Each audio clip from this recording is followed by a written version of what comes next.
Good afternoon. I'm Susan Pharr, and I'm Director of the Program on U.S.-Japan Relations, and may I welcome you to this last of our events this semester.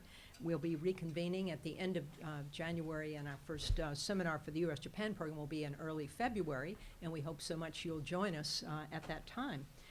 Today's presentation is part of a series that we have had on really the whole issue of recovery from the disasters of March 11.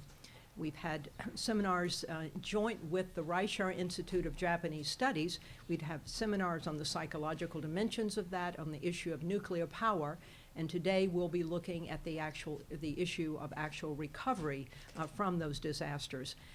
Before we move forward, I wanted to introduce the director of the Reischauer Institute of Japanese Studies, who has joined us today, Andrew Gordon, to just say a word or two about another project, a project that we have at Harvard that has been directly triggered by the March 11 disasters.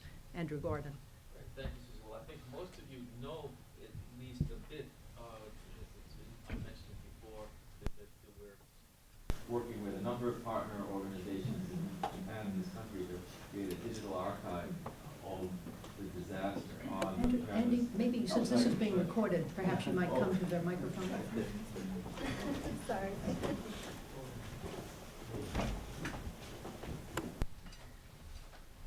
We're recording all of the seminars that are part of that series. Right. Okay, so the Reischauer Institute has been working with organizations in the United States, others at Harvard, especially a group called the Meta Lab and the Center for Geographical Analysis, and several organizations in Japan, in particular Tohoku University, which has a really important archiving project called the Michi Noku Shin Rokuden project. All of these are efforts to create in various forms digital archives of the disaster, and they take many forms, from photographs to websites, blogs, official websites, reports, sound recordings, interviews with people, and moving pictures. And our goal is also, when we're working with the group at MetaLab, to create a very, as it comes into being, you'll see powerful interface that will allow people to not only use the materials that are collected in many locations, not just our archive, but in many archives, and to, in the process of using them, input, suggest, or contribute more information and update the quality, improve the quality of the information that's on the website by adding more keywords and tags and other such information. And we're hoping, or expecting to have a very preliminary, I'm told that before there's beta, there's alpha. This will sort of be a proto-alpha version of this to work with starting in late this month. And it is at some point when it's ready to be exposed to a wider group, but before the general public, which I'm hoping will be midwinter to early spring. And I think the reason is I want to give you all a preview of this is to ask those of you here and those that you know who are interested in understanding the disaster from whatever perspective to try to use it, and in the process of using it, help us improve it. And so, and starting with our speaker today, who I hope will also sort of dig into it, I will have more announcements, of course, about this, and we'll have a Japan forum in March around the anniversary of the disaster itself, where we hope we'll be able to somewhat publicly launch this this archive. But and there'll be a meeting in Sendai in mid-January. It's actually the first day will be a public meeting. If any of you are in the area, you're welcome to attend it as well, where the different partners will each present what they're doing. So that's a quick. Oh, and if you want to see the website address is jdarchive.org. So go there and you can see a little bit of it is already operational, but that's only a tiny portion of what we're aiming to. And then there's another link which will give you a vision of what we're hoping to create. Thank you. Thanks, Susan. So our speaker today is Daniel Aldrich, who is an associate professor of political science at Purdue University. He received his bachelor's degree from the University of North Carolina at Chapel Hill and an MA degree from the University of California, Berkeley. He then came to Harvard for his PhD in the government department. He has published extensively on the siting of controversial facilities of all kinds, on post-disaster recovery, and on the interaction of civil society and the state. He has had a wide number of articles in journals such as Comparative Politics and the British Journal of Political Science, and he has 2 books. One, the first book came out in 2008 called Site Fights, Divisive Facilities and Civil Society in Japan and the West. And his second book will be out next summer from University of Chicago Press called Building Resilience, Social Capital and Post-Disaster Recovery. I should mention that this year he is spending it in government.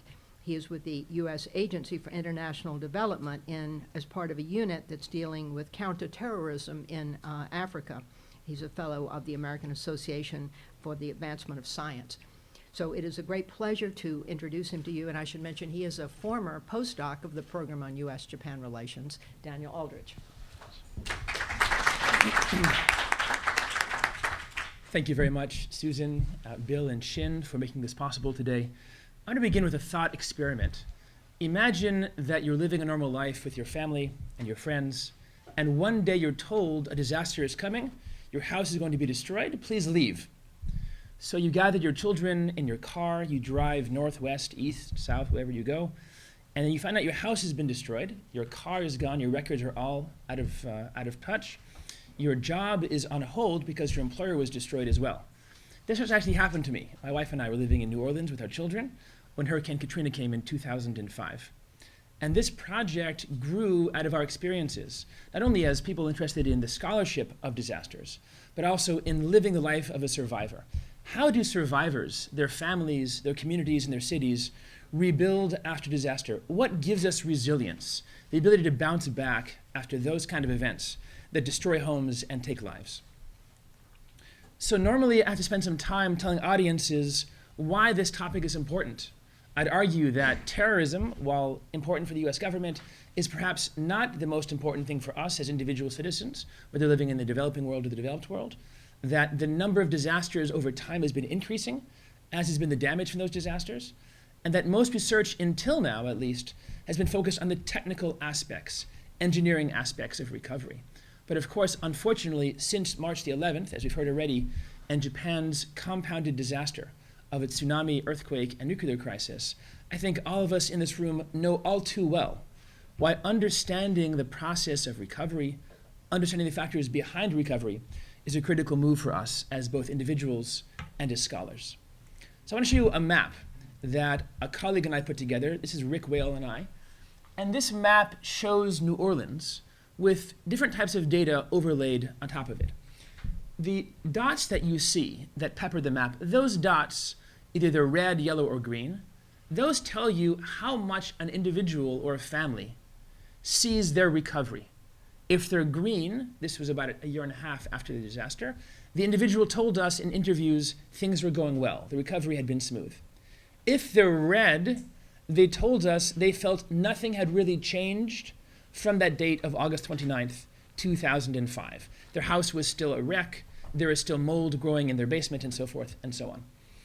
On top of this information about how recoveries have gone, we've overlaid the level of water that was in 80% of the city. It can be blue where it's darker and deeper, or yellow where it's more shallow. Notice immediately that people that we could find lived near each other, by and large. You see clusters of responses. And of course, you also see areas in New Orleans where there are almost no one to interview. These areas in the Ninth Ward, for example, here, areas of Mid-City as well. By the way, my house would be about right there on Canal Boulevard. I'd be a red at this point in the recovery process, probably. But notice also that the deeper water areas, the blue areas, don't determine red. That is, people who had more water didn't necessarily say they hadn't recovered so well. In fact, some very dark blue areas have a lot of green. This area is Village de l'Est, a primarily Vietnamese American community in the northeast part of New Orleans. Almost everyone we talked to had a lot of flooding, over 9 feet. But they also told us they believed recoveries had gone quite well. Notice, though, that in other areas where flooding is not as bad, for example, you still see people with red dots. So it was obvious to me as someone going through Katrina and talking to survivors that recovery wasn't a function of how much damage had been done to our lives, our homes, or to our friends. So I began a project back in 2005 that's taken me now to 3 continents and 4 different sites for research. I wanted to go back in time almost 100 years to the 1920s. 1923 Tokyo, where a disaster there, an earthquake, destroyed roughly half of the city. In modern day dollars, it'd be almost $1 billion of damage to the city.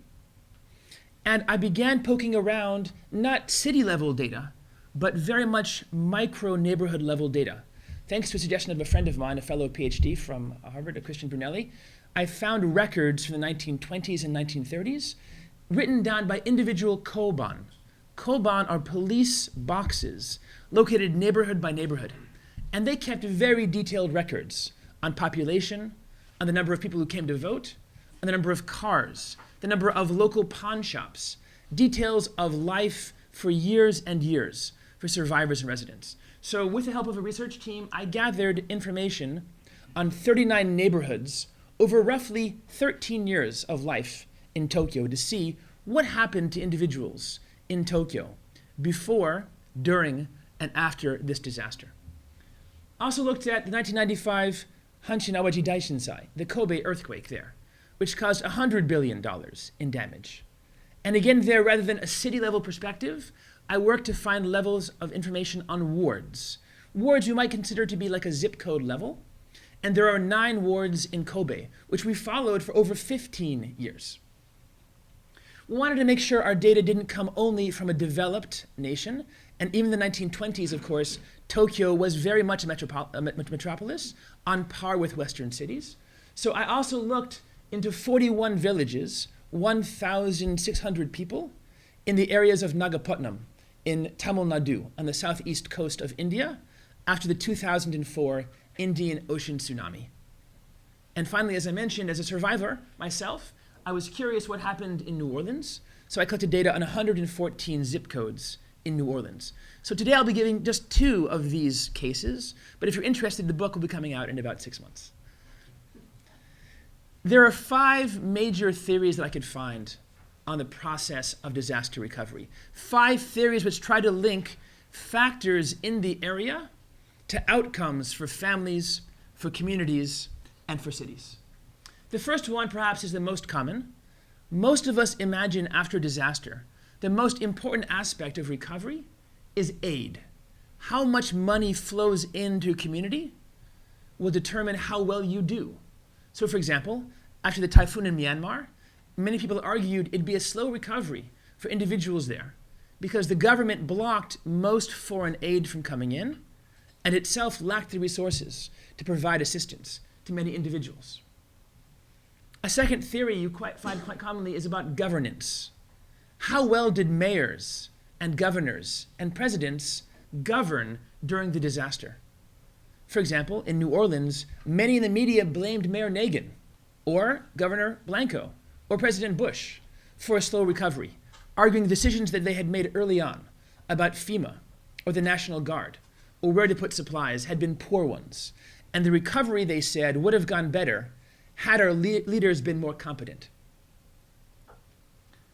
Another argument we hear quite often is about the amount of damage that's been done by the disaster. This image, by the way, comes from the 1923 Tokyo earthquake. And the argument is areas with more damage, with more flooding, with more damaged homes, those areas would be the ones that have a slower recovery. If your home was only partially flooded, or perhaps had no damage at all, you and your neighborhood should do quite well, we imagine, because there's less to recover from. The last 2 theories, I think, come primarily from economics. This one argues that population density is critical to the recovery process. Urban areas are ones where free land is harder to find. That is, finding housing for survivors is more difficult and more challenging. And rebuilding should take more time, we imagine, because it requires more work and effort to rebuild in an urban zone than a more rural or farmland type of area. And a final argument might be that the resources held by the individuals themselves, their financial resources, matter. This image comes from the favelas in Brazil. On the left side of the image, there's literally a wall, and we have the slums. On the right side are very wealthy condominiums. Each condominium has its own pool in their deck. So we might imagine if there were some kind of disaster in Brazil, those individuals in the slums would have a slower recovery time. They have less personal insurance. They have fewer personal resources to draw upon, while those individuals who have more money and more physical resources would perhaps recover more quickly. I think these theories are helpful to a point, but I think more important than these kind of characteristics are the internal social characteristics of the neighborhoods under consideration. That is, what kind of ties bound citizens to each other, to their friends outside the neighborhood, and to people in positions of authority. And building on what Robert Putnam had said a long time ago, I believe there are really three types of connections that matter during the recovery process. The first are what Putnam called bonding social networks. Bonding social capital connects people who are quite similar. So if we have a degree from Harvard and we're African American, it's quite likely our friends are quite similar to us. If we're living in a developing world in Africa and we don't have a PhD, it's quite likely our friends there are also quite similar to us. Bonding networks bring people together who are friends, family, and neighbors. A second type of connection, though, bridges across ethnic or racial or socioeconomic lines, and that's bridging social capital. Bridging social capital can be found in PTAs, parent-teacher associations, where parents of children from different backgrounds, different races, different religions join together. Or maybe a church or a synagogue or a mosque might bridge people of different backgrounds as well. The third type of social capital that we think matters for disaster recovery is what we're calling linking social capital. And this is about power relationships. Individuals in a local community who know individuals who have power, people who are heads of NGOs. Maybe they're the mayor or the head of the reconstruction organization. Maybe they're the head of a federal government or a national government. Those vertical connections can provide you with resources at a time when the standard suppliers of resources are shut down. I want to give now three mechanisms by which social capital can help us post-disaster. The first question, the first decision for any survivor to make is, do I go back to my damaged home, to my damaged neighborhood, and rebuild, whatever the costs in time, or do I start a new life someplace else? Albert Hirschman called this the question of exit versus voice. Exit means you get up and begin life elsewhere. Many individuals from New Orleans, right now over 145,000 of them, have yet to return to their old homes. They've made new lives in Houston, in Memphis, in Arkansas. For them, the costs of going home were higher than the benefits of staying where they were. On the other hand, individuals tightly tied into their communities, who feel bound to a sense of place and to friends and family who are coming back, they can't use exit. They feel they have to go back, whatever the costs, whatever the time. Those individuals will join together back in their home districts that were damaged and use voice to alter political processes. They'll push local decision makers to help them in the process of recovery. And we've found, whether it's in India, Japan, or America, individuals with tighter bonds to people in their communities are the ones who use voice more often. Notice, by the way, I'm standing here as opposed to in New Orleans, so I'm 6 years later. A second mechanism that we see through which social capital helps post-disaster recovery is through overcoming the barriers to collective action. Oftentimes, we all believe in the same idea. We have the same goal in mind, but we don't get up and vote. We don't move together to go out and protest in Harvard yards, Occupy Harvard, or Occupy Wall Street. We don't move out of our comfort zones to do things that are challenging. We expect someone else will do that for us. We call that free riding. Free riding means I expect someone else will pick up the slack if I don't get up and vote, or I don't protest something. We've seen after disaster, there are many collective action problems communities must solve as a group. For example, keeping out looters, cleaning up debris, getting schools back running, making sure people are visiting local businesses, or businesses have enough clientele to keep working afterwards. Those are collective action problems. I can't let someone else go and start the school. I've got to get my kids enrolled early. I can't let someone else run by themselves a way of community patrolling. I've got to get involved as well. I can tell you 2 stories quickly. One of a positive collective action outcome and one of a failed collective action outcome. I mentioned already the citizens in Village de l'Est in New Orleans. They came back in October of 2005, less than a month after the disaster, when most of us were very far away from New Orleans. They came back to an empty city, and they wanted their power turned back on by the local power utility. So they called and asked Entergy, please turn back on power to our neighborhood. And they were told to do so, we need the signatures of 500 people in a week. This community got 1,000 signatures in 2 days. They knew where to find people. They had the trust of their fellow citizens. They could get things done quickly.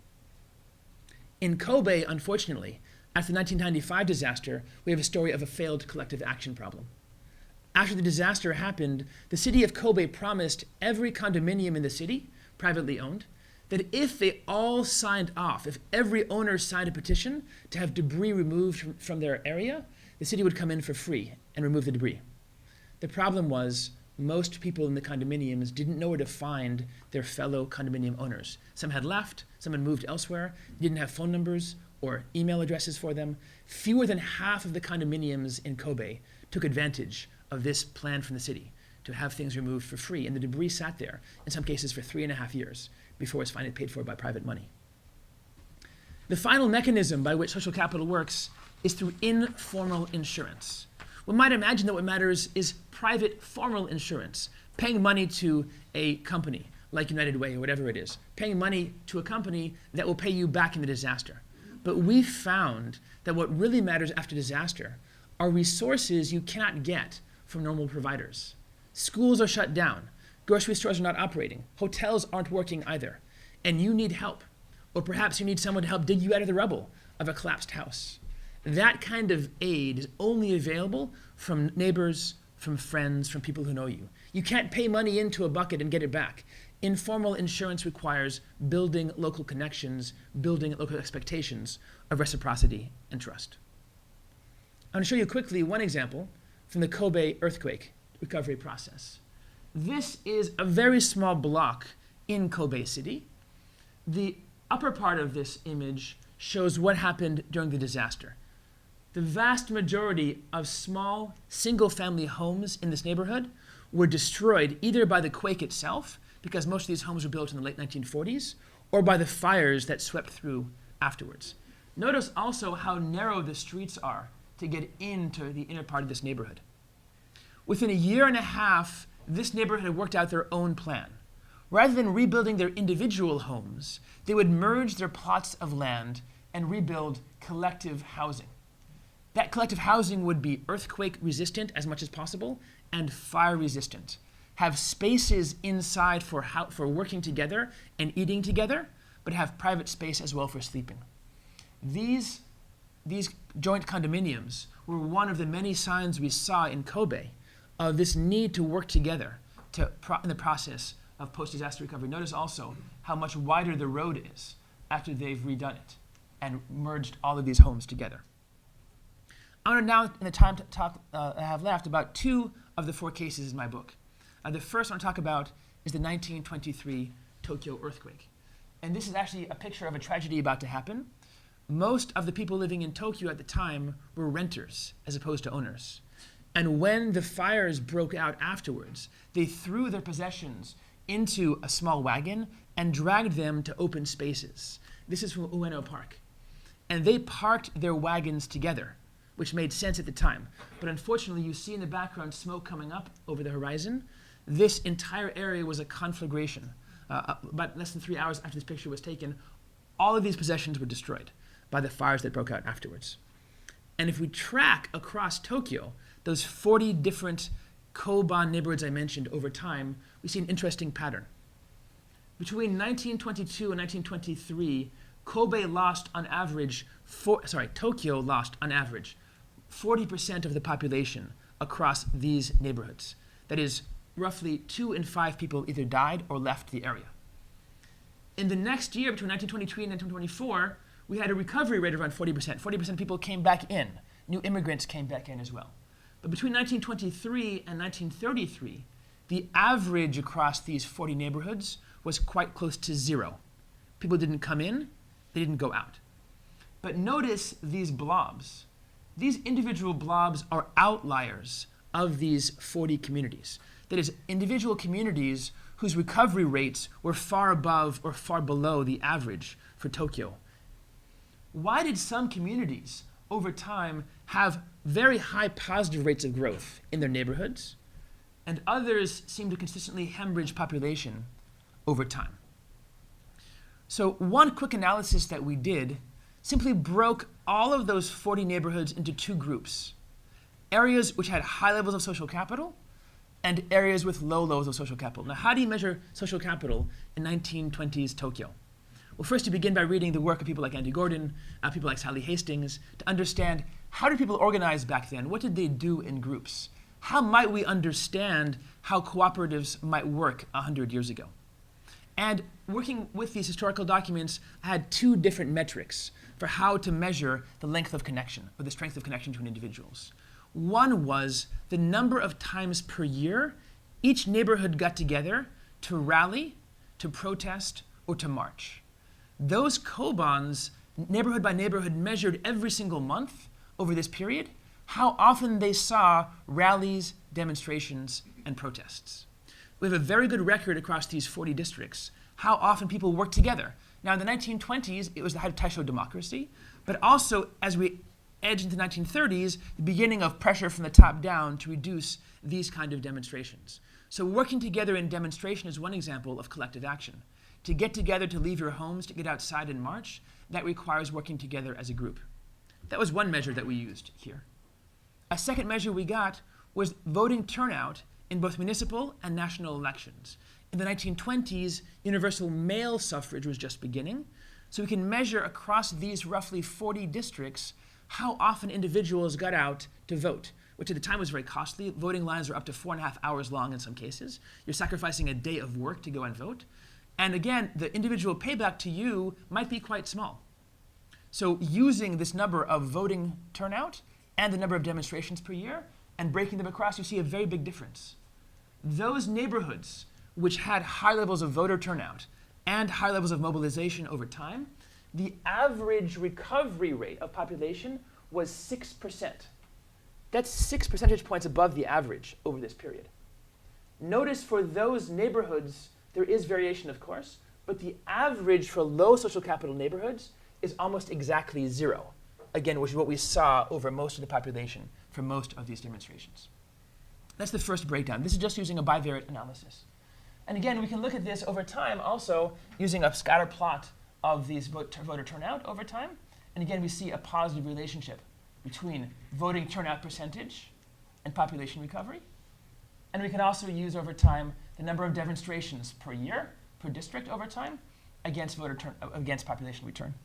But of course, this is only taking into account 2 variables. What about damage? What about wealth? What about all the other theories I mentioned earlier? How do we account for all of those other factors? Well, using that same data set of those 40 neighborhoods over time, we can measure a number of different aspects that we think might be important factors in the recovery process. For example, the area, how much crime there was, the number of factory workers per capita, how much lending was going on, the number of individuals killed in the quake, geographic dummies for areas, population density, and then these 2 different measures of social capital, population turnout, the voter turnout, and the number of demonstrations per year. Using all of these in regression analysis, this is the eye test, we can find a very interesting pattern. Holding every other variable constant, the best predictor for population recovery in these 40 neighborhoods over the 10 years after the earthquake was voter turnout. Neighborhoods where people got together in larger numbers and worked together to vote were exactly where we saw, with some degree of error, higher recovery of population. On the other hand, in areas where fewer people turned out, we had a far smaller number of individuals returning to their area over time. That was 100 years ago. Let's imagine you think that this perhaps was true 100 years ago, but maybe is no longer true in the end of the 20th century. So let's look across the 9 wards of Kobe and see, first qualitatively and then quantitatively, what role did social capital play in the process of recovery. I've here taken 2 micro neighborhoods within one of these 9 wards. I'll call them Nagata A and Fukushima B. And the data, by the way, comes from Katsuji's fantastic article he wrote in 2001. These are micro neighborhoods. These are very small areas, 200 people or fewer in about a 1-block radius for each of them. And Katsuji traced over time these 2 different areas on a number of different axes. What was the average age of these 2 neighborhoods? Quite similar, close to 50. How many households were there? Between 65 and 70. What was the median age there? Close to 60. These are quite similar. How about income? Maybe incomes are quite different. No, incomes are close to 400 mon. Now it gets quite interesting. The next 2 factors, sociologists tell us, are very good predictors of that question of ties to the area. Social capital meaning long-term tenure in the area. How long did the average person in Fukushima B live in the community before the disaster? Over 43 years. On average, only 30 years in Nagata. What percentage of the individuals in Fukushima were born there? Almost 3 out of 4. But only 1 in 10 were born in Nagata. Less than 1 in 8 were renting. That means most of people living in Fukushima were owners. 1/3 were renting in Nagata A and working about the same. So these 3 factors, long-term residence there, a sense of place because you're born there, and ownership of a house, which means you're tied into local bonds, Fukushima B's recovery after the disaster was far better than Nagata A. Fukushima B had a very strong level of social capital, as Katsuji describes in his work. Nagata A had leaders that were top-down, but very little bottom-up activism. Fukushima B did a much better job over time of recovering. This is a qualitative case, hard to tell. So let's now look across the 9 wards. Can we see similar patterns there, where local individuals get tied into communities and have more of a strong outcome? These measure between 1991 and 2009 population for the 9 wards of Kobe. Notice all of them had an abrupt change, of course, in 1995 when the earthquake struck. But some of them had a dip that recovered, like Chuo, Higashinada, and Nada. Others had a dip and never recovered, Hyogo, Nagata, Torimi, and Suma. Why did some of these neighborhoods, all of them had the same shock? All of them had the disaster strike home. Why did some of them seem to recover population quite well over time? And other neighborhoods seem to lose population over time. So again, think back to the factors I mentioned initially. Maybe it was a question of income, how many welfare-dependent households there were in the area.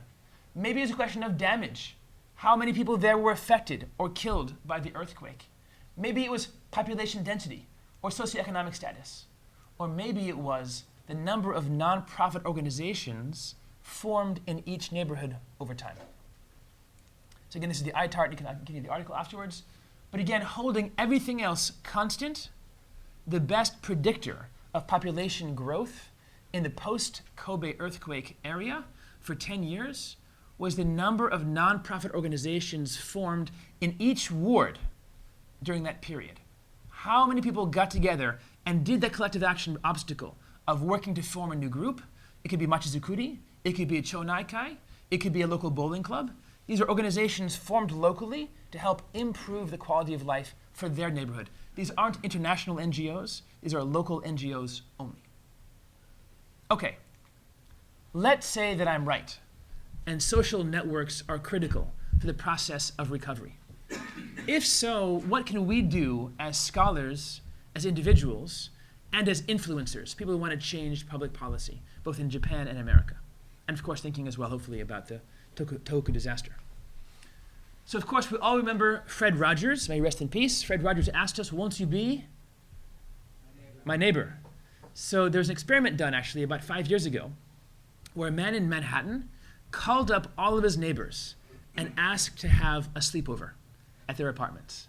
Now, some people didn't like the idea, that's true, but around 80% of the people said yes. Now, why would you do this? Why would you call your neighbors up and get to know them? Well, he argued that after 9/11, he didn't know who needed help. He didn't know who needed diabetes medicine or a wheelchair. He didn't know who had kids and who was single or widowed. He didn't know who needed help. But there's a documentary coming out shortly, by the way, about a woman who was dead in her apartment for 3 years before someone noticed, right? So perhaps this concept of knowing your neighbors isn't so alien to us, or maybe it is alien to us, even in urban areas.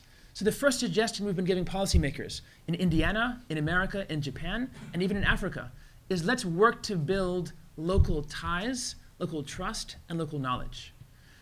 After the Tohoku disaster, most areas in Tohoku had 41 minutes to get out between the tsunami warning and the arrival of the wave. 41 minutes is an impossibly short period of time if you're in a wheelchair, if you're in bedridden, if you're in a hospital.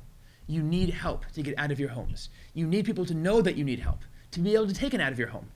So getting to know our neighbors, making sure we have knowledge of their needs, their medical conditions, and so forth, that's the first stage at a very local, individual level for altering disaster recovery's outcome.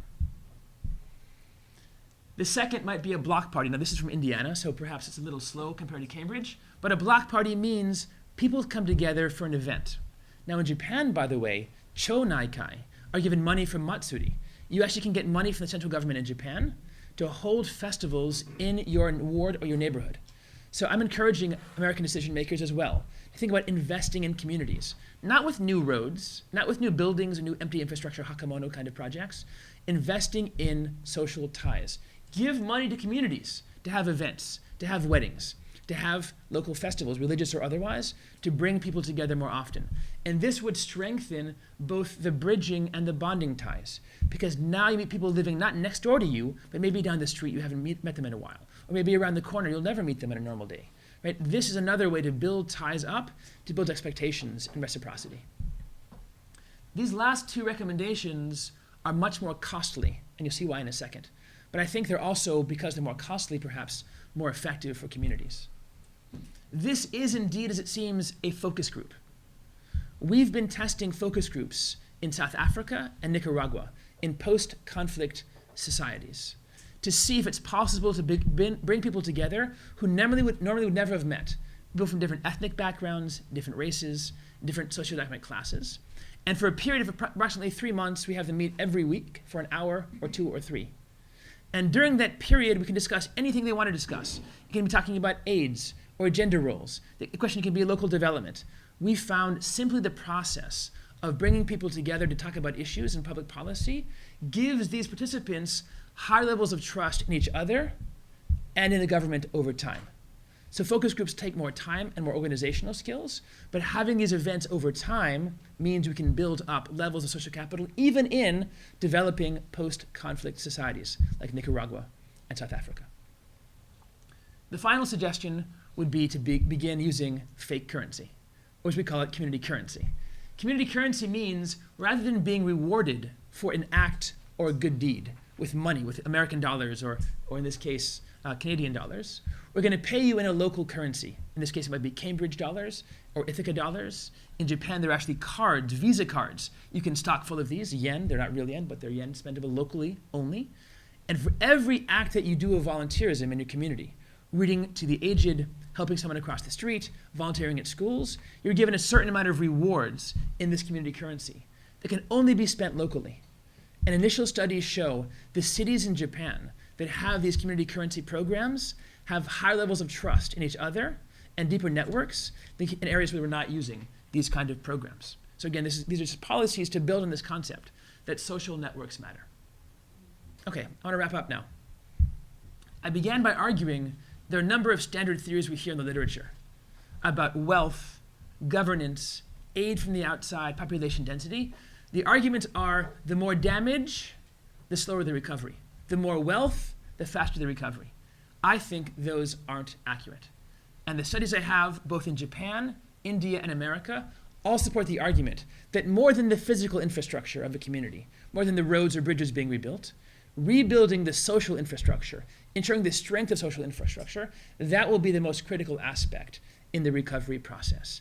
Areas with deeper ties, with more trust, those are areas that get information out to authorities, overcome collective action problems, and have informal insurance and mutual aid. This approach to disaster recovery is a break from standard engineering models, or even standard US government models, where the idea is how much money was lost, how many businesses were broken, give them roads, fix their homes, fix the bridges, and things will be fixed. I don't think that's a very effective use of the money that we have. Rather than building sandbags or building higher seawalls, our job should be building more trust and building deeper social networks. And I think this suggests, both for decision makers in governments and for NGOs, a new way to think about disaster recovery. That is, resilience is going to come not from the physical infrastructure around us or from the damage from the disaster, but rather from the networks of friends, acquaintances, and family. Thank you very much.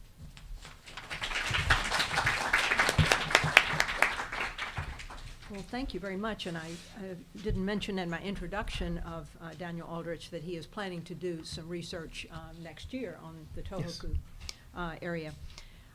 Daniel, just to start off, I wonder if we could go back to your original 5 possible explanations. And you mentioned the amount of damage and so on, but one of your explanations is essentially a political explanation. And I guess as I listened to your explanation, which is a deeply sociological explanation, you say it's the networks among people, it's how much trust there is among actual people that is the best predictor of disaster recovery. But somehow when I look at your data, if I was a believer that the government / leadership, political leadership explanation was most compelling, it seems to me you've offered me a lot of evidence. You've told me in the case of the Tokyo earthquake that the single best predictor of recovery was voter turnout. Now what we would expect is, therefore, that politicians would be attentive to the needs of those people who are more likely to turn out, and that therefore those areas within a particular city where their voters were located would be the ones most likely to have their needs redressed, independent of the social connections among those actual people. And similarly, as you describe features of a community, the number of years in a community, whether you were born there or not, owning a house or not, those also are very connected to people who have high stakes in politics over time, and therefore they too, you would think, would be the kinds of people that politicians would be more attentive to. So how would you refute a claim that really you offer a political explanation? I think that's a very good question. There are actually 2 studies I've seen on Thailand and on Indonesia, which argue that social capital is transformed into political capital, so that they do marshal, for example, political resources to come. But there's also studies now from Bechtel and Heymüller, and they've been looking at the Elbe floods in 2002 in Germany. And they argue that politicians are somewhat attuned to local communities, but only for about 6 months to 8 months after the disaster. So it's a very short process through which, let's say, more aid might come in, or more assistance might be given. And I would say 2 things in that case. First of all, it's a very short attention span politicians have to the next election. And the recovery we're seeing in these cases, whether it's in India or Japan or America, is a decade or longer. So to keep the attention, I mean, imagine right now, most of us haven't seen front page headlines on Hurricane Katrina, for example, since, let's say, 2006. So there could be a short-term period when politicians' attention are focused on those loudest voices speaking with this organization. But I think that short-term money doesn't necessarily translate into long-term gains. Politicians, for example, are going to invest in new community halls, new roads, maybe new schools, which themselves don't necessarily drive recovery. Having a new building won't ensure students come back. In fact, we've seen in the lower Ninth Ward, the roads are fixed, there are schools rebuilt. People are not occupying those homes, they're not bringing children to the schools. So the politicians' short-term election cycle, I think, can't drive the long-term recovery. As a question about the long-term stakes in politics, it's, I think, true that individuals who have more social capital also think about political decisions. But we've also seen that aid from the government by itself is no predictor of strong outcomes. I can just give you 2 quick examples. One came after the Indian Ocean tsunami, when the aid that came in was flown in, usually from out overseas, was a tremendous amount of money, hundreds of millions of dollars, but that actually disrupted existing social networks. One plan from NGOs was to give every person in the village their own boat, which sounds like a good plan, right? If you're a fishing community, having more boats means you have more livelihoods. But they forgot that boating in India, at least where I was, is a 5 to 6 person operation. 5 people work the boat. You have a pilot, 2 fishers, the shore person, and the person who holds the fish. If every person has their own boat now, you've diminished every individual's ability to fish as a group. And now you've broken up the social networks that tie people together. So now who was the fish catcher or the boat driver has his own boat, but no one to work with. And in fact, we found in India, fish catches dropped after the Indian Ocean tsunami, despite the presence of these new boats, this new aid coming in. So if the aid isn't given in a way that reinforces social networks and is used well, I don't think even if there were long-term aid flowing in because of political activism, it would actually assist the process of recovery. Yeah, So, maybe. Daniel, I really learned a lot, and I really enjoyed the talk, so I'm really glad to be here and to listen to you. Why don't you introduce yourself? Sorry, my name's Amy Kahanak, and I'm a postdoctoral fellow in the program of US-Japan Relations here at Harvard. And Daniel and I've known each other for a long time. He's somewhat of a mentor for me. Wow. But I'm also a little bit concerned about, I guess, the measurement of social capital. So, you have turnout and you have the number of demonstrations, but just kind of a layman, I should just call myself a layman, but I don't know that much about how people usually measure social capital, but it just doesn't really seem that maybe demonstrations or the number of that kind of suggests like maybe a grievance. Interesting. So I was just wondering if you had like the ideal data that you could, you could just have any data you could have in order to measure social capital in like 1920s Japan. Right. What would you use? Because it just doesn't seem like those two are maybe the optimal measures. Sure. So if I had a time machine and $1 million, right, what would I do? So I'll begin by saying I wanted to build on the opinions of the subject matter experts. So Sally Hastings, for example, has written an entire book about the post-recovery process, and her focus is exactly on how voting turned out after the 1923 earthquake. And she talked very much about how did local networks work together to get people to the polls. They missed a whole day of work, for example. I mentioned several hours in line. So in her analysis, she's a historian, I'm only a political scientist, her analysis argued very strongly that the voter turnout after the earthquake and following was very much a function of the networks in areas of Tokyo across the city. Because people needed to work together in order to get to the voting station. They need to work together to figure out what to do. Like, I don't have a job for today. Like, can we have a meal together afterwards? Can we get together to the polling stations as well? And also, voting was relatively new for most of them. So even knowing how to vote itself was an educational experience. So Hastings would say that. I would say there's a lot of writings on Taisho democracy by Yamato, for example, and Yamada, written in the 1980s that I used when I was living in Japan. Their arguments also are both about voting turnout and demonstrations. In Taisho democracy, just like nowadays, we may have grievances about an issue, but getting out and doing something about it. For example, students might argue at Harvard that $45,000 is very high tuition. Maybe it is. But most people at Harvard don't protest in front of the president that often. Maybe they get out once a month or something like that. So if we can have grievances all the time, to convert a grievance into a social activity or to a mass movement requires more than that. It requires coordination and mobilization. So this writings on Taisho democracy argue, in fact, that the number of demonstrations was a great way to measure how connected and mobilized people were living. So that was the historian side. If I could do it myself, I would say there's no agreement in the field right now about how to measure social capital. Bob Putnam himself says this several times in his books. A lot of other people, Anirudh Krishna from Duke also, when I talked about this issue in India. Since there's no one measure, the best we can do is think about what behaviors and what attitudes reflect our connections to others. So one common one, for example, is trust. We found individuals who are more embedded in networks have high levels of trust both in their networks, but also in authority figures nearby than people who are more anomic or more fragmented in their networks. So trust might be one. I could go back in time and ask people about trust. Also about behaviors. What do you do to show you have trust? Bob Putnam asks, who has friends over to their house every week for dinner, for example? Or who plays cards together? Who goes bowling together? So those activities, again, you could do them by themselves. You could eat by yourself or bowling by yourself. But the more activities, the more attitudes you show of involvement in the community, horizontal associations, voluntary associations, that's also a way. So if I had a time machine and $1 million, between the attitudes and the behaviors I'd try and capture in Tokyo, at the neighborhood level and the individual level, in this neighborhood, how did individuals on the average trust their fellow neighbors and trust other people? And what did they do? Did they have dinners together? Did they go to union events? Did they go to movies together? Movies were the new entertainment in the 1920s in Tokyo, a lot of movie theaters springing up at the time. So I would ask those kind of questions. What were they doing together as groups and doing together to build those networks? Yes, Chika Ogawa. Hi, thank you for your talk. One question I had was, I feel like some social scientists argue that after a disaster, it brings a lot of change to a particular social system, whereas others argue that once there's a disaster, it actually brings out the underlying social structure that exists. And so, in light of that, I was wondering if you found neighborhoods in which, prior to the disaster, there was actually low levels of social capital, but afterwards, they were somehow able to bring themselves back together.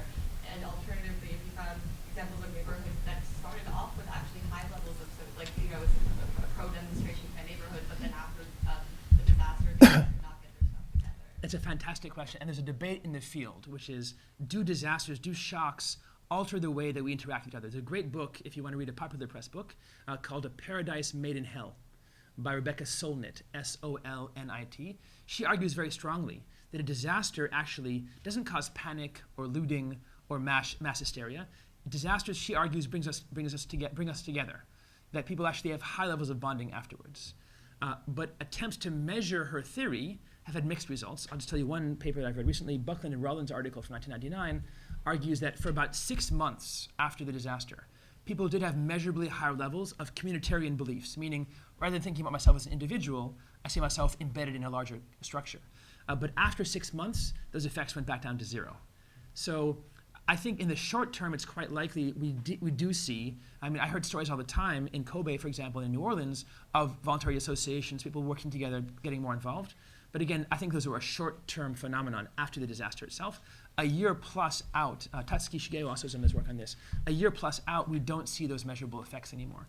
And in my own cases as well, both in India and America, we did see those. For a short time, there were more associations being formed, more things going on, more voting. But then about less than a year, 8 months or so afterwards, we saw a return to normalcy. So I think just like anything else, there's a salience question, which is how long do you maintain this new attitude? I feel really happy to be alive. I'm happy to have my friends nearby, right? And then I think most of us go back to normal within a year. Hi, Carl. I'm Carl Kay, president of Harvard Club of Japan, and had the pleasure of being on a panel with Daniel in May at the Yenshin Insitute on how Japan has recovered from disasters historically.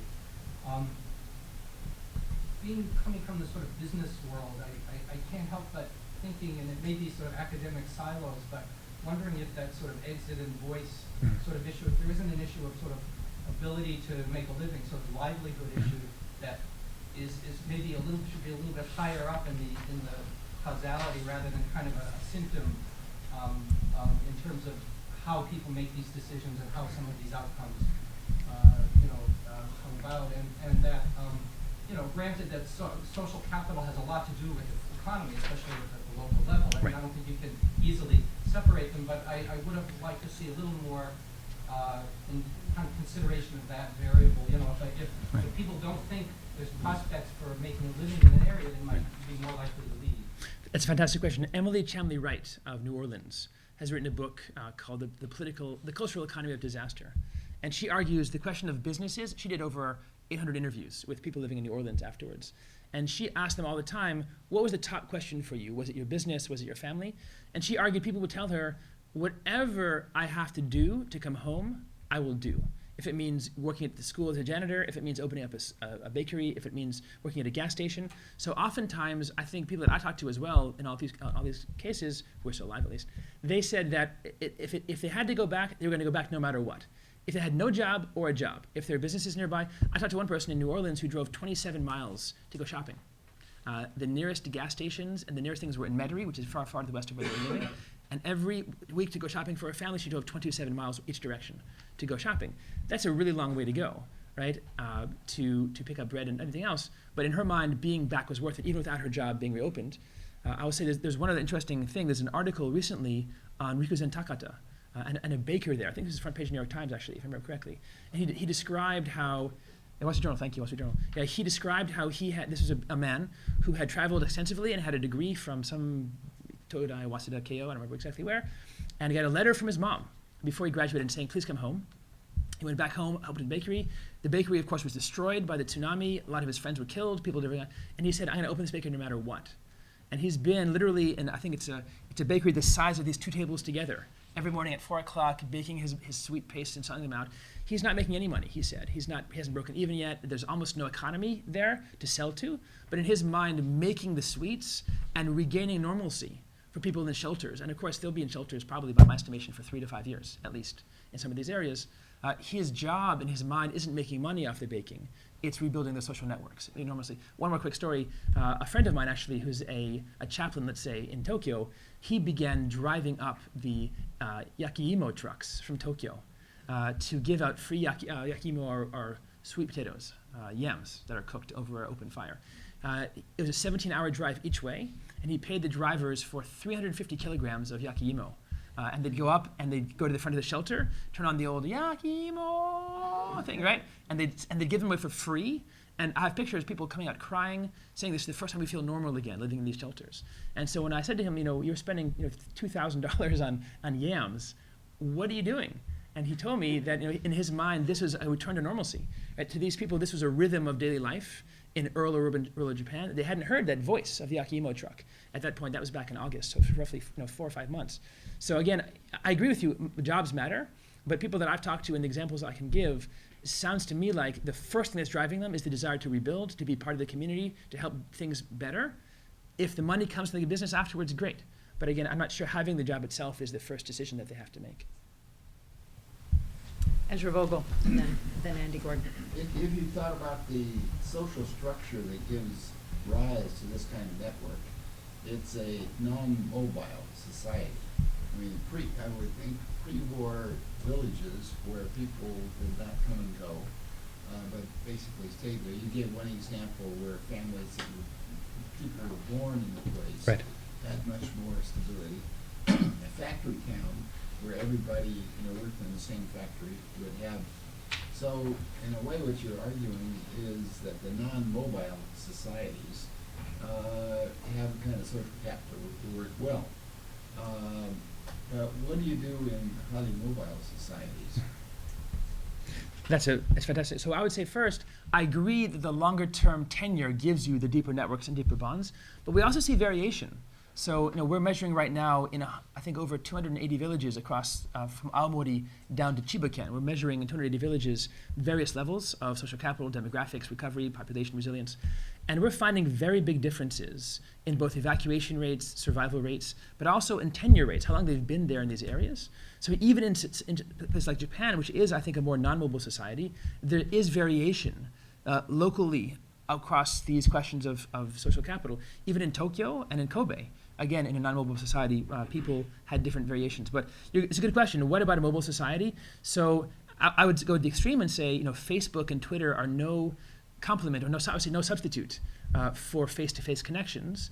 And my biggest concern for Japan right now is that most of the people that I met in the shelters up in Tohoku are elderly. They're in their 60s or higher, and they've formed their networks from face-to-face interaction over a period of years. Now they've been put in temporary shelters all across the area, sometimes miles from their homes, miles from doctors, and miles from friends. And I'm worried that we'll have a repeat of the kodokushi, the lonely deaths that we saw after Kobe, when many people who were elderly were placed safely and warmly in new large-scale housing complexes, but over 240 of them died in the year after Kobe because they'd been separated from their family, from their friends, from their community, everything that they knew. So it's a good question about the mobility. I'm also concerned about rebuilding these ties or maintaining these ties after the Tohoku disaster. Andy Gordon?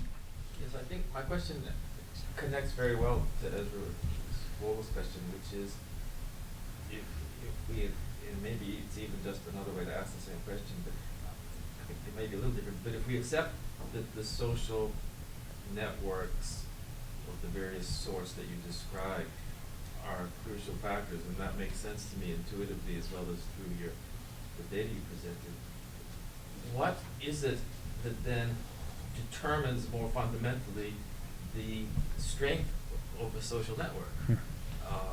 And the indicators you gave to me are emblems of the existence rather than causes. Right. I mean, you could perhaps say that the act of voting in a kind of reiterative way reinforces, or that the demonstrating reinforces, or even the formation of MPOs reinforces, but you could also sort of say that's a snapshot that you're just seeing a moment in time. And so Right. if you were to drill a little deeper, what thoughts you have, and this rootedness that Ezra mentioned does seem to be one Mhm. thing, but then you say there's diversity among the rooted communities. Right. So then where do you? That's a fantastic question, which I think is another book. Maybe not for me at this time. Putnam and other people have also struggled. Is it a historically contingent, path-dependent process, where Italy in the 800s, at the Guild formation period, set up Italy in the 1800s, 1,000 years later? I don't know if Putnam's story is still for him as accurate a model as it was when he wrote the book on Italy, but certainly Putnam would argue there is strong historical path dependence in the creation of social capital. Certain regions in Italy, over 1,000 years, he would say, had demonstrated the same kind of characteristics, the same trust. I'm not sure I'd go that far back. I do think house ownership is critical, long-term mobility, but I think there's also diversity by age. There's, older people, by generally speaking, are more tied into places, I think, than younger people. New Orleans, by and large, the older people who left didn't come back. The people who have come back have been younger in many cases. So I think there are different life cycle events that drive these networks, these formation of networks. So I actually don't have a good answer. I do not know what drives the variations that we see there. I know I saw variations in my first book as well, in the local communities, why some communities could mobilize and others couldn't. I don't know. I'm not sure. And I think that's a great question for someone to really sit down with the data and try to figure out, why do we see variation? I think, if anything, I've tried to argue in both books that there is variation at the local level. Some communities have social capital in large numbers, others have much weaker reservoirs. And why that is, I'm not sure. But I think that phenomenon is one thing I've found across both projects. Jen? One of the 5 ways we recommend or introduced to increase social capital is to have a local currency Mhm. to encourage those people to do social good. How does that currency work?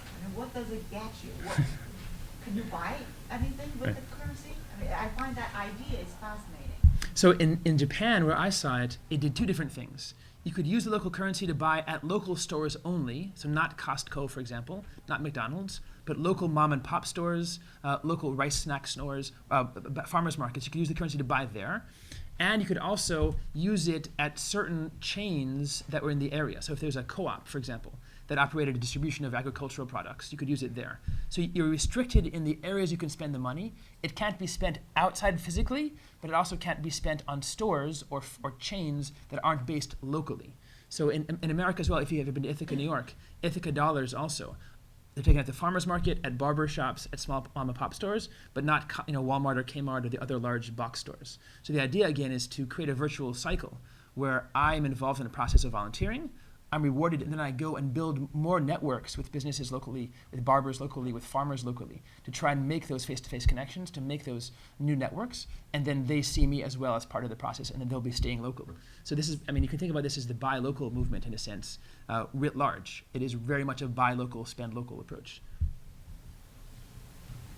There's a hand there. Yes. I was very impressed by your presentation, and I have one question. I'd like to know whether or not the openness of the network affects the recovery.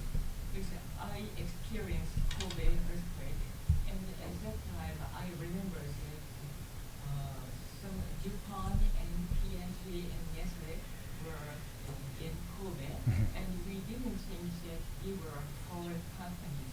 And they collected several resources from outside of Japan, Right. and then concentrated resources and utilized them, and soon began operation.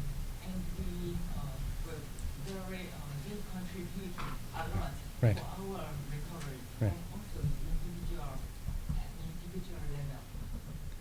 That's a great point. Actually, I met Robert Orr, who used to be from Motorola. I think he now is Boeing, or... He's ambassador to Oh, ABB. well done. That's great. So when I met him, at least, he was still working for Motorola, and he told me stories of how Motorola in Kobe worked against the bureaucracy there to give out cell phones to survivors, even though they were told they weren't supposed to, because they hadn't been properly checked by the Ministry of Telecommunications for interference with existing telecommunications networks. They handed them out. But next to him, in line handing out things, was the Yakuza, the local Yamaguchi-gumi, was also handing out food and blankets and books to people, and both were working side by side, and the police didn't, according to him at least, didn't bother either of them. So I think you're right. The openness matters. I didn't have time today to talk about it. In India and in Japan, I have found certain networks help the majority group, but they can exclude the minority groups. And I wish I had more time to talk about this in India, but the easiest example I can give is the caste system in India and the system of Panchayat, which are the local caste councils, often exclude widows, women, and the Dalit, the untouchable class in India, from the recovery process. So 90% of the village does really well because they get aid, but 10% of the village is excluded from the process, and they don't get up on the lists of recovery of aid, of assistance. So the openness of networks is a fantastic question. In fact, in the book, I call this a Janus-faced resource, a two-faced resource, because for the majority of people, these stronger networks are positive. But for the minority who are already on the periphery, women in India, for example, or so forth, or after the 1923 Tokyo earthquake, Koreans, for example.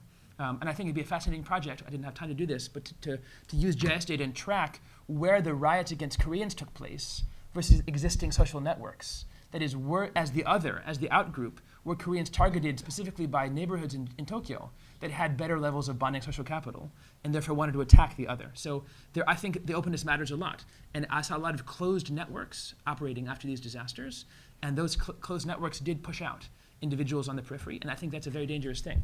I'm not sure there's an easy solution to that either, because again, for the vast majority of people, they're a benefit, but for the minority, it can be a real difficult situation. Haba-san. Thank you very much. Very comprehensive and excellent presentation. I learned much. And my question is relevant to all of the questions, especially the Susan's and Gordon's, or the last question too. I heard from NPO, even though the social network is very important, but didn't work so well at the first 3 months. So I think the social network or social structure have to divide too, like government and the social autonomous bureaucrat and the social network peoples and NPO or NGO. Right. NGO and NPO wanted to collaborate with the social network, but the social bureaucrats and the government is strongly connected. And the first 3 months, it was very interesting. There is no policy. That's why they couldn't work anything. Right. So that's why it was very difficult from the NPO or NGO when generally they go to the Africa or other countries. They give a leadership or policies. Social network work well. Yes. But in Japan it didn't, because it's so strong that such a structure, government, social bureaucrats and the social network. So how do you think such a mechanism to solve? I mean, it's interesting, soon after the earthquake, Japan passed the new NPO law that Robert Peckin has written so much about, which tried to make it easier for NPOs and NGOs to register as Zaidan Hojin. And that did increase the number of registered NPOs. So we've had a larger number, but people I've been talking to have still said, and I met actually someone in Tokyo not long ago told me this, he said that the regulations are still so fierce and the requirements for the process take up so much of their time, it's not worth the benefits to them to go through the normal process and to register and to try and work with the bureaucrats. They'd rather stay outside that process.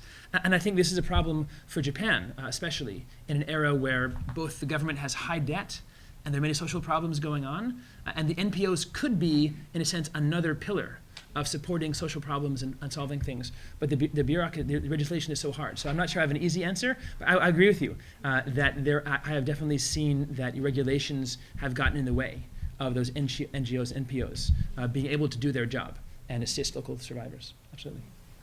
Yeah. Thank you very much. Thank you. Nakamura-san. My name is Nakamura. I'm producer reporter from Japan. One thing I'd like to ask one question. I totally agree your presentation on the social or local network is important. It's a kind of soft power of Japan after that, right? So, during recovery, there is a discussion because in Japan, to recover efficiently, to think more widely, more wide range, wide area. So, for example, the fish workers unions totally destroyed and fish ports of the local area destroyed. So the government and some governor rearrange more widely or broadly. So, Right. but local network, local community is a kind of impediment. Right. So, what do you think that's a balance Right. between the local network, social network, and more wider range recovery?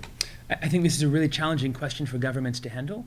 I think people that I met in the Gyogyo Dodo Kumiai, the fishing cooperatives, they feel very strongly tied to their port city.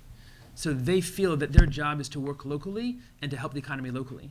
But with the damage done to the mussel populations, to the clam populations, the lobster populations, and all the aquaculture outside, the government's approach now is to link them together across a region to strengthen their purchasing power. So the government's perspective is economically rational, but the community's perspective is locally rational.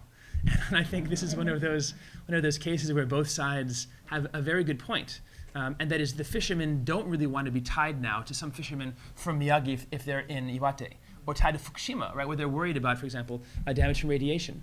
So I think it's a challenging question. Again, my own approach would be, start with the local cooperatives and explain to them what the goal is, and seek. I mean, the problem I've seen often in Japan is the top-down are very much top-down directives. You will do this, or this will happen next, as opposed to asking local cooperatives, okay, look, we have a problem. You don't have enough fish locally or fishermen locally to be a business. What do you think we should do?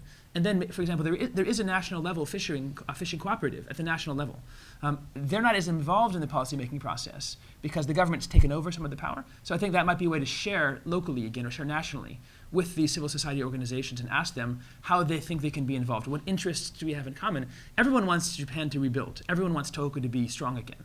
So it's kind of silly to be wasting resources now over this fight, when I think if we simply sought a new compromise based locally, implemented nationally, that might be a way to overcome the problem.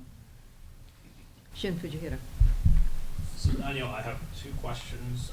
The first question I had was, social capital, I think of it as, sort of something that's like national capital, human capital, that's stored in society for a long time. And I thought your argument was, that you need to look at things that are prior to the disasters, community characteristics, and disaster happens, and then the community characteristics affect whether people come back or not. But the explanatory variables, the voter turnout rate you measure in 1929 Right. and 1933, Mm-hmm. in NPO creation, I take it that you're measuring post-1995. That's right. And so I'm just wondering why you're measuring your explanatory variables in post-disaster when, and I could see lack of universal male suffrage before 1925, Right. but, and I suppose you could say that these are long-term kind of characteristics, but if you could explain that choice from 1929, 1933, Sure. as opposed to pre-disaster, and the second one is a sort of larger kinds of question, which is, I think analytically, theoretically, the concepts that you've provided, the bonding to bridging to linking social capital, is very helpful. And I'm just wondering, in your book manuscript, is there a way to try to sort of precisely measure these things? So in other words, what would you say is the voter turnout or protests measuring with regards to the three conceptual distinctions? What would you think the NPO creation is measuring when you kind of get to the larger theoretical analytical kinds of issues? Great. So for the first question about using the proxies post-disaster, the question was before, which is, do disasters alter reservoirs of social capital? And the only way to actually know that, as opposed to assume that, is actually to test it and to see if it changes over time. So in a sense, to respond to the argument in the field right now, which is, do disasters alter, do exogenous shocks alter these scores, I had to have post-disaster measures to see, in fact, if we see changes in voter turnout and number of riots and so forth and so on over time. So that's one part of it. I had to be able to respond if someone said, well, look, you measured pre-disaster, but how do we know in 1929, 1933, or in COVID 1999 that things were still the same as they were pre-disaster? So that's one way of answering that, is by showing these over time. So that's one argument. Also, these are proxies for, as Andy Gordon just pointed out, these are proxies over time for, in a sense, an underlying latent variable that's hard to get at directly. So, right, so we're very interested to see not only pre-disaster but also post-disaster. So that there's no way to compare the pre and post? So why not just choose? Well, there were no so male suffrage wasn't until 1925, if I remember correctly, right? So that was 2 years after the disaster. So there's no pre-shock in 1920s Tokyo, for example. There's no pre-shock measure of universal male voting turnout, right? The votes before that would have been a very small population, not representative population. That's right. true. And also for the Koban records, I think 1922 was the first year. So I do have a year before, except it doesn't go back as far, right? So I do have measures in all these cases starting the year before. But the data was easier to find after, post-factor. As for your second question about bonding, bridging, and linking, Bob Putnam himself said that there's no way to distinguish between them. There's no way to do so. He lamented that in his 2000 book. I think it's possible, and I think, for example, voting gets at two different aspects. Voting gets at bonding and bridging. By and large, and again, I would defend this against those in the room who think otherwise, voting is a social act, I believe, more than anything else. And a lot of studies we've seen have argued, this is the Katsiafikis and Fowler argument back in 2007, argued that if your friends vote, holding everything else constant, you're more likely to vote as well. And there have been a number of studies showing this as well, that voting is contagious in a sense. By the way, that's why you get those little I voted stickers, right, to show your friends that you're worthy of their friendship. So voting, I think, measures both bridging and bonding in that sense. I didn't bring the India data today. We have questions in the India data about contact with NGO heads, contact with government authorities. So we do have measures in the book manuscript that get at this question of linking social capital as well. And I think, as Susan suggested last time I talked, in fact, that voting can, in fact, sort of merge into this linking capital, which is if you have enough political power as well, that can be a signal to the higher-ups that your community should be taken seriously. And that might give you some new connections as well. So I think these are a new area. This concept of breaking it into three different areas, this is a new approach. And I think we're still finding our way around, can we separate them out exactly? I think we can to some degree. Trust questions for sure. We can ask, do you trust your friends versus do you trust authority figures? That's much more bonding, for example. Behavioral questions as well. Do you have your friends over for dinner? Those are bonding. So I think there are questions that we can break down pretty well to get at those three different questions. Ted Gilman. This is really great. Thank you, Daniel.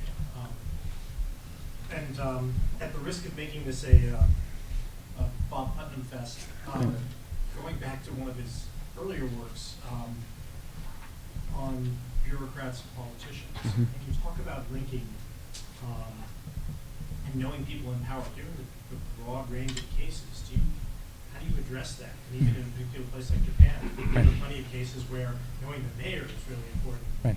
Other places where knowing people in bureaucracy is really important. Right.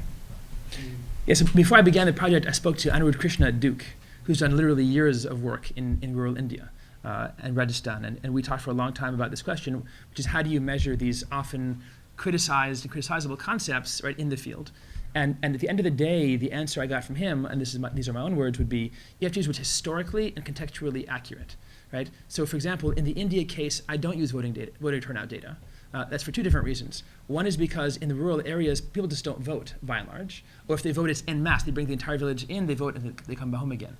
So that wouldn't really get at this question of what is going on. But also because people like these subject matter experts, like Krishna would say, voting doesn't measure these awful informal connections that are taking place. In India, it's much more a political exchange when you vote, for example, for a party or for a politician. So in every case, I've tried to use interviews with local individuals and discussions with the subject matter experts. How would you, if you had a time machine and money, go back and measure these kind of things? And again, speaking with Sally Hastings at Purdue, got me thinking about this question of voter turnout and riots in the 1920s in Tokyo. Speaking with people who worked on Kobe's case, some of the NPOs down there helped me think about, okay, the NPO formation might be a better way in Kobe to get at this question. So for each of these cases, whether it's bridging or bonding capital, the question I've always tried to use is what are other experts doing, right? And then how can I get on that same approach? Is it going to be helpful to me to use that approach? So linking capital in Japan is a good point. In some rural areas, it is the mayor, right, who would be the core linking authority. In India, it would not be, by and large, the mayor. It might be the head of the Panchayat, it might be the head of the local NGO, or it might even be a foreigner, actually, depending on where you were. And again, that's based on interviews that we did with people. We asked them, again, who did you go to for help? Right, so oftentimes those are qualitative open-ended questions. We used feedback from the field to determine then what we tried to measure. Yes. I'm a sociologist in Japan, and I'm amazed by the comparison between the four events. But considering the Kobe event, this might be a technical question, but what are the factors that you actually control? Like, you've shown that like Higashinada and Nada is recovering, yeah, and Chuo is recovering. Hyogo and Nagata and Tarumi and Sumo.